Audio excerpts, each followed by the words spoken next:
Hi everyone, I'm Teacher Faye from BlueTree Education Learning Center. Are you ready to learn math with me? Let's go! Alex and Ben started cycling at the same time from the start of a 6.12 kilometer cycling path.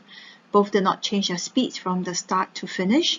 Alex cycled at 340 meters per minute. When he reached the end of the path, Ben was 400 meters behind him. Find Ben's speed in meters per minute. So I've drawn a simple distance time line to illustrate the positioning, the distance, and the positions of where Ben and Alex is. So we have information in meters and information in kilometers. So the first thing you do is to convert the kilometers distance into 6,120 meters. That will help you to solve the questions.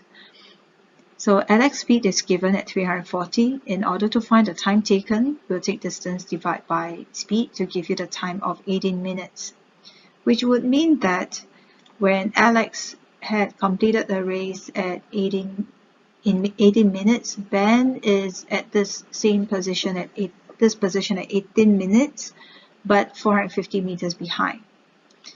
So we know that the basic formula average speed is equals to total distance divided by total time. Be very sure you know this formula very well, because that will help you solve a lot of questions. So the time is equals to distance divided by speed, and speed is of course equals to distance divided by time.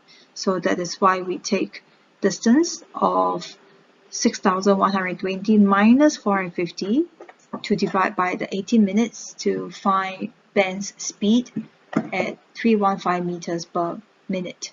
So that's your answer.